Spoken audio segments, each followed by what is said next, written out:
அகிலம் நேய சொந்தங்கள் அனைவருக்கும் வணக்கம். இது காலை நேர தலைப்புச் செய்திகள்.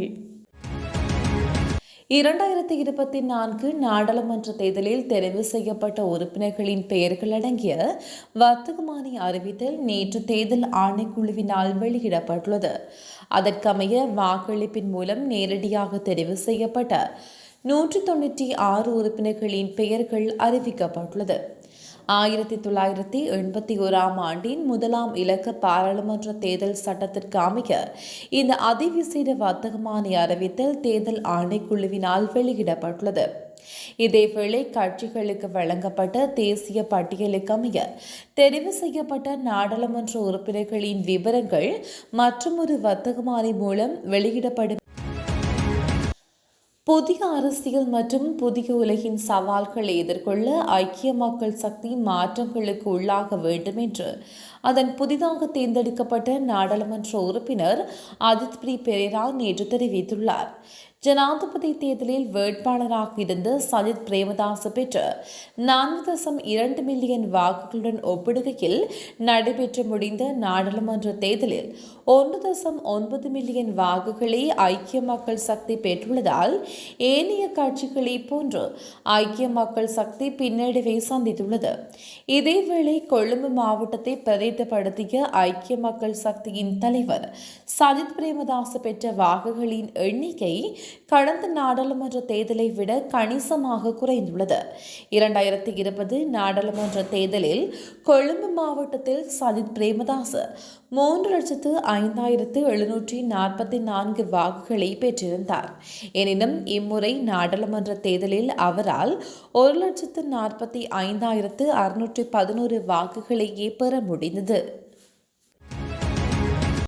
தொடருந்து கடவைகளூடாக வாகனங்களை செலுத்தும் போது கவனம் செலுத்துமாறு தொடருந்து திணைக்களம் சாரதிகளுக்கு கோரிக்கை விடுத்துள்ளது.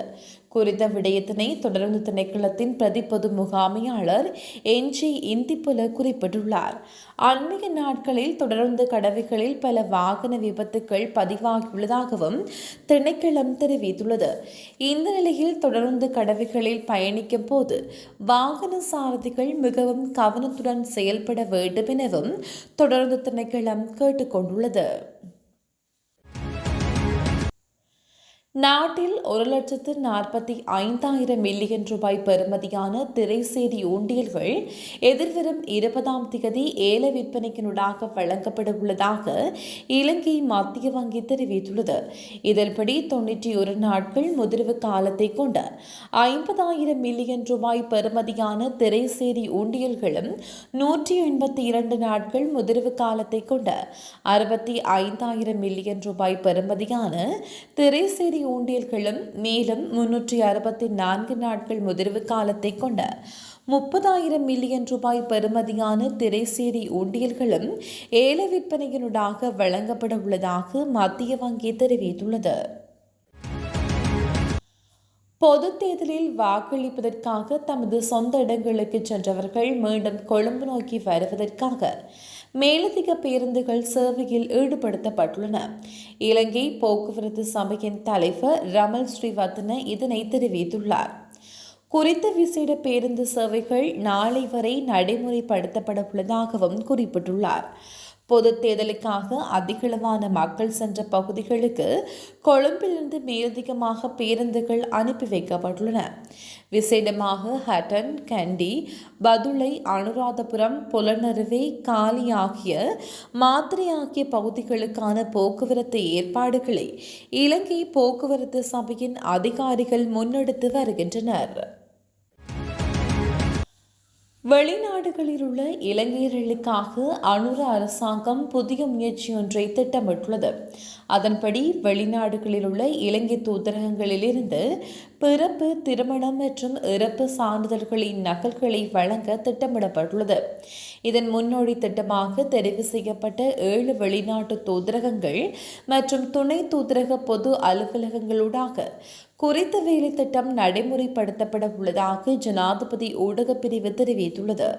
அந்த வகையில் குவைத், ஜப்பான் மற்றும் கத்தார், ஆஸ்திரேலியாவில் உள்ள மெல்போர்ன், கனடாவில் டொரண்டோ, இத்தாலியின் மிலன் மற்றும் துபாயில் உள்ள தூதரகத்தில் தூதரகங்கள் மூலம் இந்த முன்னோடி திட்டம் செயல்படுத்த உள்ளது. நாடாளுமன்ற தேர்தல் மூலம் தெற்கு அரசியல் கட்சியொன்று வடக்கின் நம்பிக்கையை வெற்றி கொண்டுள்ளமை தொடர்பில் எமது பாராட்டை தெரிவித்துக் கொள்கின்றோம் என ஐக்கிய தேசிய கட்சியின் தவிசாளர் வஜ்ர அபேவர்தன தெரிவித்துள்ளார். காலியில் அமைந்துள்ள ஐக்கிய தேசிய கட்சி காரியாலயத்தில் நேற்று இடம்பெற்ற செய்தியாளர் சந்திப்பில் கலந்து கொண்டு கருத்து தெரிவிக்கும் போதே அவர் இவ்வாறு குறிப்பிட்டுள்ளார்.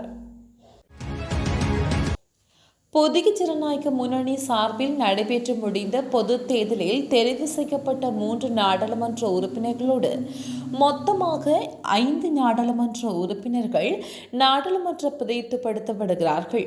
இதன்படி கட்சியில் நாடாளுமன்ற குழுவின் தலைவராக தினேஷ் குணவர்தன நியமிக்கப்பட உள்ளதாக தெரிவிக்கப்படுகிறது. முன்னாள் அமைச்சர் ரவி கருணாநாயக்கவினால் புதிய ஜனநாயக முன்னணி பதிவு செய்யப்பட்டதுடன் முன்னாள் ஜனாதிபதி ரணில் விக்ரமசிங்கவை தேசிய பட்டியலிருந்து நியமிப்பதா இல்லையா என்பது தொடர்பில் எதிர்வரும் காலங்களில் தீர்மானிக்கப்படும் எனவும் தகவல்கள் வெளியாகிறது. புத்தளத்தில் வீடொன்றுக்குள் அத்துமுறை நுழைந்தவர்களினால் இளைஞரொருவர் கொலை செய்யப்பட்டுள்ளார். சாலிய வெவ யாய 7 பகுதியில் உள்ள வீடொன்றுக்குள் நேற்று அதிகாலை புகுந்து தாக்குதல் மேற்கொள்ளப்பட்டுள்ளதாக போலீசார் தெரிவித்துள்ளனர். 35 வயதான நபர் உயிரிழந்துள்ள நிலையில் 23 மற்றும் 24 வயதுடைய இருவர் கைது செய்யப்பட்டுள்ளனர். நேற்று முன்தினம் இடம்பெற்ற மதுபான விருந்து ஒன்றில் ஏற்பட்ட முருக நிலைக்கு பழிவாங்கும் நோக்கில் கொலை செய்யப்பட்டுள்ளதாக போலீசார் தெரிவித்துள்ளனர். மழையுடனான காலநிலை காரணமாக 5 மாவட்டங்களுக்கு விதிக்கப்பட்டுள்ள மண் சரிவு அபாய எச்சரிக்கை மேலும் நீக்கப்பட்டுள்ளது. இதன்படி கம்பகா, கேகாலை, குருநாகல், மாத்தளை மற்றும் மாத்தறை ஆகிய மாவட்டங்களில் மண் சரிவு அபாயம் உள்ள பகுதிகளுக்கு விதிக்கப்பட்ட மண் சரிவு எச்சரிக்கை இன்று மாலை 4 மணி வரை நீக்கப்பட்டுள்ளதாக தேசிய கட்டட ஆராய்ச்சி நிறுவனம் தெரிவித்துள்ளது. இதேவேளை எதிர்வரும் 36 மணித்தியாலங்களில் மேல், மத்திய, சப்ரகமுக, தென், ஊவா மற்றும் வடமேல் மாகாணங்களில் மழையோ அல்லது இடியுடன் கூடிய மழையோ பெய்யக்கூடிய வாய்ப்பு இருப்பதாகவும் வளிமண்டலவியல் திணைக்களம் தெரிவித்துள்ளது.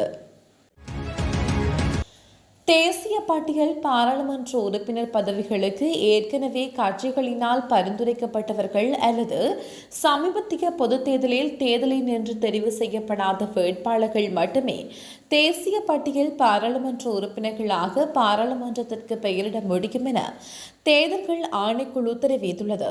அதற்கப்பால் புதிதாக பெயரிடப்பட்டு தேசிய பட்டியல் எம்பிக்களாக வேறு எவரும் பாராளுமன்றத்தில் பிரவேசிக்க முடியாது. இலங்கைக்கு சுற்றுலா வந்த ரஷ்ய பெண் ஒருவர் ஹோட்டலில் வைத்து வன்புணர்வுக்கு உட்படுத்தப்பட்டுள்ளதாக காவல்துறையில் முறைப்பாடு அளிக்கப்பட்டுள்ளது. அகிங்கலவில் உள்ள பிரபல ஹோட்டல் ஒன்றில் இந்த சம்பவம் கடந்த 12ஆம் தேதி இடம்பெற்றுள்ளது. ரஷ்ய பெண் குறித்த ஹோட்டலில் நவம்பர் 8ஆம் தேதி வந்து தங்கியுள்ளார். அவரின் பிறந்த நாள் நவம்பர் 12ஆம் தேதி ஆகும். இந்த நிலையில் தனது பிறந்த தினத்தில் அதிகமாக மது அருந்தி பிறந்த நாளை கொண்டாடிவிட்டு விடுதியில் அறையில் உறங்க சென்றுள்ளார். இதன்போது தனது அறைக்கு வந்த ஒருவர் தன்னை வலுக்கட்டாயமாக வன்புணர்வு செய்ததாகவும் அவர் தெரிவித்துள்ளார். அவர் ஆக்கியங்கல காவல்துறையில் முறைப்பாடு செய்ததை அடுத்து காவல்துறையினர் விசாரணைகளை மேற்கொண்டு சந்தேக நபரை அடையாளம் கண்டுள்ளனர். இதன்படி ஹோட்டலில் பணிபுரியவரே இதனை செய்துள்ளதாகவும் அவரை கைது செய்வதற்கான விசாரணைகள் முன்னெடுக்கப்பட்டு வருவதாகவும் காவல்துறையினர் தெரிவித்துள்ளனர். இலங்கைக்கு 50 மில்லியன் அமெரிக்க டாலர் கடனுதவி வழங்க ஆசிய அபிவிருத்தி வங்கி இணக்கம் தெரிவித்துள்ளது. இது இலங்கையில் நடைமுறைப்படுத்தப்படும் சோலார் பேனஸ் திட்டத்திற்கான கடன் வசதியாகும். இந்த நிலையில் இலங்கையில் உள்ள 10 நிதி நிறுவனங்களை உள்ளடக்கிய குறைந்த வட்டி விகிதத்தில் இந்த கடன்களை வழங்க திட்டமிடப்பட்டுள்ளது. வெலிகம பொல்லத்த ரயில் கடவையில் சிறிய லோரி ஒன்று மாத்தறையில் இருந்து காலி நோக்கி பயணித்த ரயிலுடன் நேற்று முன்தினம் மாலை மோதியதில் ஒரே குடும்பத்தைச் சேர்ந்த இருவர் உயிரிழந்தனர். விபத்தில் காயமடைந்த ஒரே குடும்பத்தைச் சேர்ந்த ஏனைய 4வரும் மாத்தறை பொது வைத்தியசாலையில் அனுமதிக்கப்பட்டுள்ளதாகவும் ஒரு பெண்ணின் நிலைமை கவலைக்கிடமாக உள்ளதாகவும் வைத்தியசாலை தகவல்கள் தெரிவிக்கின்றன. இவர்கள் தெலைஜவியில் கிரிமெட் மூல பிரதேசத்தில் வசிப்பவர்கள் என்பதுடன் காலி பிரதேசத்தில் உள்ள உறவினர் வீட்டிற்கு சென்றுவிட்டு வீடு திரும்பும் போதே இந்த அனர்த்தம் இடம்பெற்றுள்ளது. ரயிலுக்கான சமிஞ்சை ஒளிரும் வேளையில் ரயில் வருவதாக அருகில் இருந்தவர்கள் எச்சரித்ததையும் மீறி லொரி ரயில் கடவையினூடாக செல்ல முற்பட்ட போதே இந்த விபத்து இடம்பெற்றுள்ளதாக வெலிகம போலீசார் தெரிவித்தனர்.